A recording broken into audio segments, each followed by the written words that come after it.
Lucía Feinboim es consultora especialista en ciudadanía y crianza digital. Es cofundadora y directora de Bienestar Digital. Desde hace más de una década estudia e investiga el cruce entre cultura, educación y tecnología con el objetivo de impulsar un uso más saludable de las plataformas digitales. Lucía, ¿cómo estás? Bien, ¿cómo te va? Bien. Bueno, lo primero que yo quería hablar con vos es un poco cuál crees que es el impacto de las tecnologías en los temas de aprendizaje de los chicos y también en los aspectos emocionales. Bueno, cuando hablamos de tecnología siempre me parece importante distinguir las tecnologías diseñadas bajo recomendación algorítmica de las que no, algunas más educativas o con otro diseño. Hoy quizás las que más nos preocupan son justamente aquellas diseñadas para captar el tiempo de atención y que están generando un acostumbramiento en chicos desde la primera infancia a estímulos muy intensos y muy cortitos, ¿no? Y eso impacta en el aprendizaje, porque lo que estamos viendo es que los chicos cada vez tienen más dificultad para concentrarse, hay como una epidemia silenciosa, ¿no?, que afecta a la concentración y la atención, mucha dificultad para poner foco en un proceso, están todo el tiempo esperando resultados, esta necesidad constante de entretenerse también, y a veces la exigencia que se le traslada a los docentes de entretener todo el tiempo a los chicos y a las chicas, y pareciera que se aburran o que estén en un proceso un poquito más lento es malo, ¿no? Entonces creo que eso sí es algo que hoy empieza a encender alertas, ¿no?, respecto de los procesos de enseñanza-aprendizaje, porque estas plataformas, cuando son utilizadas desde la primera infancia, estimulan ciertas formas de ser, acostumbran ciertas formas de consumo, que después son muy difíciles de contrarrestar. Y ahora que está tan, digamos, en el tapete o en agenda el tema de la ciberludopatía,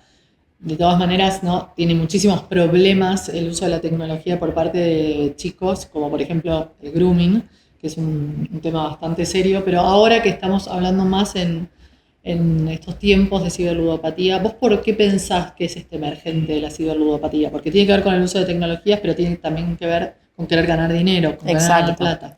A mí me gusta hablar de un síntoma de época, ¿no?, de esto, el tema de las apuestas online, de la ludopatía digital, como un emergente que nos habla de un síntoma que esconde detrás un montón de factores, ¿no? Para pensar algunos, que me parece interesante pensar, bueno, ¿por qué hoy por hoy nos explota en la agenda este tema? Creo que hay algunos factores más históricos y puntuales que está bueno entender y después otros un poco más profundos. Por un lado, el negocio de las apuestas online ingresó muy fuerte en Argentina luego de restricciones que se tomaron en España particularmente, ¿no? España, cerca del 2020, hizo leyes muy, muy fuertes, ¿no?, prohibiendo publicidad en la Liga Española de Fútbol, influencers, demás. Y también, como estas empresas son globales, hubo algo de un redireccionamiento, ¿no?, de la inversión publicitaria hacia nuestra región.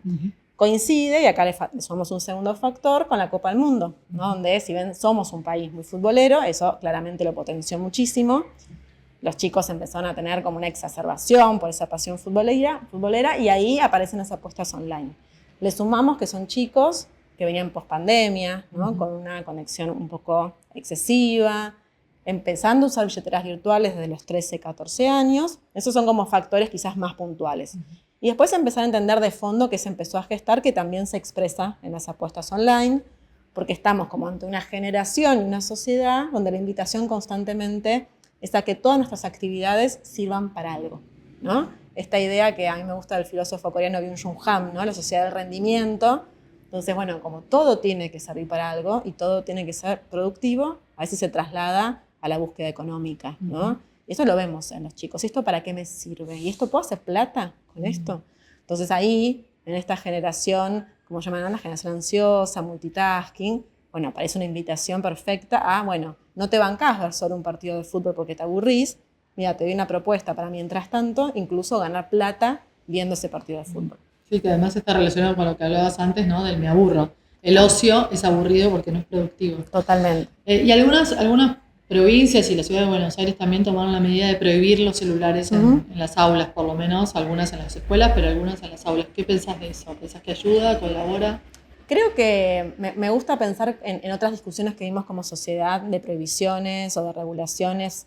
Aprendimos bastante, ¿no?, que el prohibicionismo en general no sirve, pero sí creo que tenemos que darnos la chance de equivocarnos, ¿no? Estamos empezando, creo, a tomar nota de los efectos del celular en la escuela, y quizás las primeras medidas no sean las perfectas, pero creo que está bueno empezar a tomar medidas. Después tendremos tiempo de perfeccionarlas. En su momento el avión se dividía con con una cortinita entre fumadores y no fumadores. Hoy sabemos que no sirve para nada, pero fue un inicio, ¿no? Después pudimos profundizar.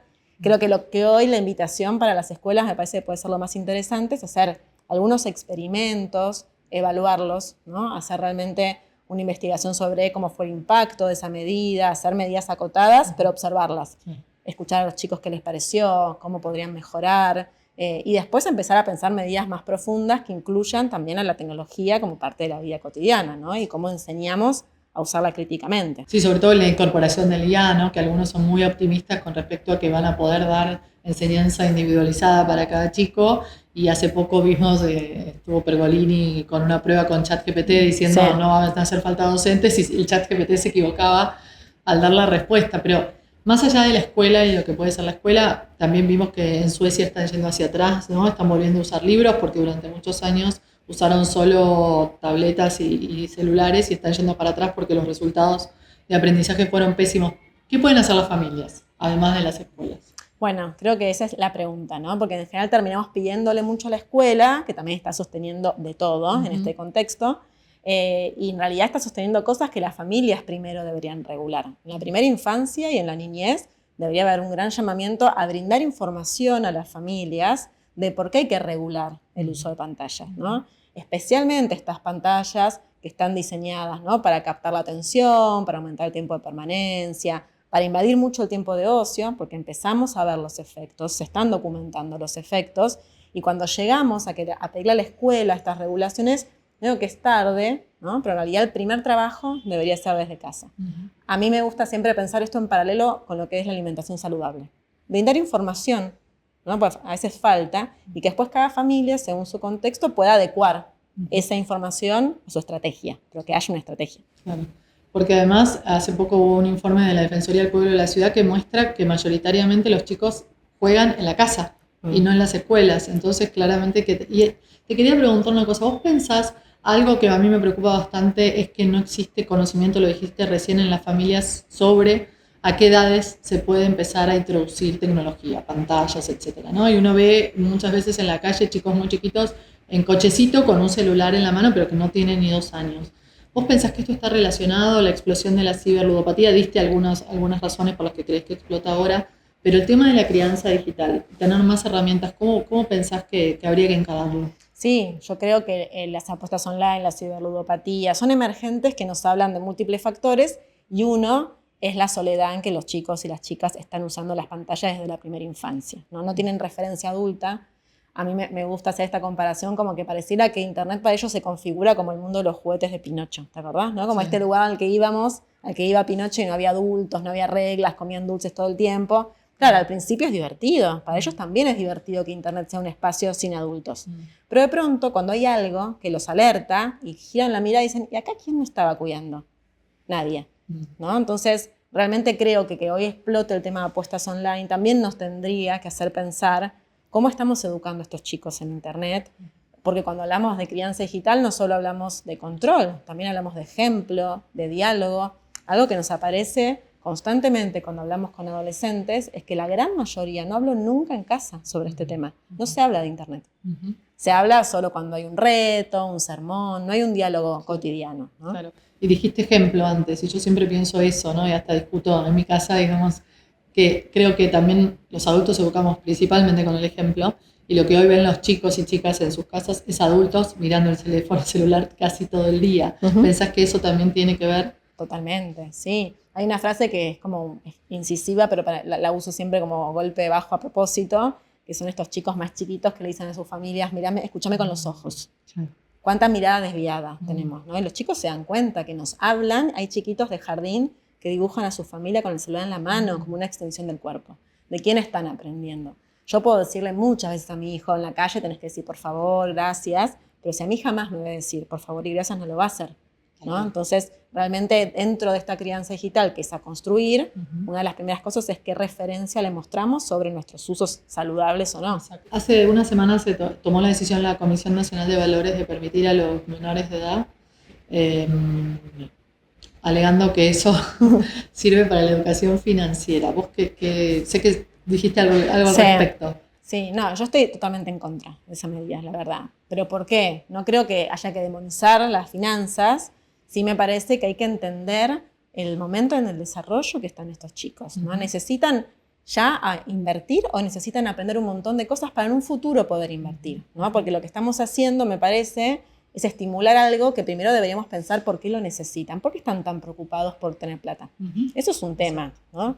¿Por qué están a los 13 años obsesionados en algunos casos por tener plata fácil? Eso es algo que como sociedad tenemos que habilitarnos la pregunta y generar estrategias para incentivar otras reflexiones. Y después no es lo mismo educar que hacer en este caso, ¿no? Hay algo que a mí me parece que no está en general en estas discusiones, que es la autonomía progresiva, ¿no? Que un chico a los 13 años invierta es una eliminación total de esa autonomía progresiva. Podemos hacer simulaciones, podemos educar, podemos aprender, podemos debatir y en algún momento llegará la autonomía total y podrá invertir. Sí. Pero es un último paso, se pierde el proceso. Sí, yo siento que hay una tendencia en general hoy en día a considerar a los chicos como adultos. Cada vez los adultizamos más en muchos aspectos de la vida. Y los adultos infantilizan. Sí. Totalmente. Sí, totalmente. Ustedes desde Bienestar Digital dan muchas charlas en colegios, en escuelas. Te quería preguntar, ¿cuál crees que es el impacto de los influencers que hacen publicidad sobre las apuestas online? O si crees que la dinámica sea más entre pares, porque hablas con adolescentes en las escuelas y te quería preguntar eso. ¿Qué miran los adolescentes para jugar, digamos? ¿Qué los lleva a jugar? Eso lo observamos bastante como 3 grandes motivaciones para apostar, ¿no? Una es la necesidad económica, obviamente, quizás más vinculado a los sectores populares. Sí. Pero después, en la clase más media, clase más acomodada, sectores más privilegiados, aparecen 2 grandes motivaciones. Una es la necesidad de no aburrirse, ¿no? No sé qué hacer, estoy viendo el partido, se me hace largo, tedioso, ya que estoy apuesto. Y después la presión social, que eso aparece mucho. Me sorprendió porque fue algo que trajeron los chicos como un emergente. ¿De los pares? Claro, estoy viendo el partido de fútbol con mis amigos, todos apuestan, me quedo afuera de la conversación. ¿No?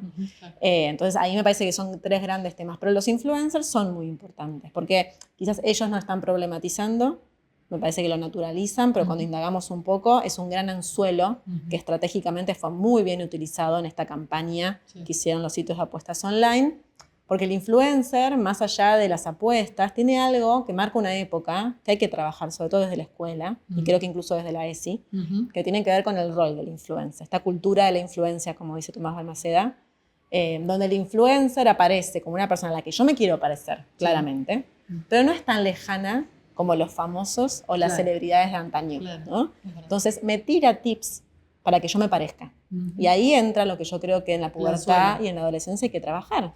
Porque te vende un serum, te vende un productito, te vende un sitio de apuestas, un cursito para ganar dólares, bajo la ilusión de que yo voy a estar más cerca de ser vos. Y eso es falso. Hay mucha publicidad engañosa y mucho impacto en la autoestima, en la frustración, porque no logro nunca parecerme y siento que sí, que está ahí cerquita la posibilidad. Bueno, Lucía, muchísimas gracias. No, a vos por la invitación. Espero que tengamos otras posibilidades de conversar, pero gracias por la charla de hoy que estuvo muy buena. No, a vos, gracias por la invitación.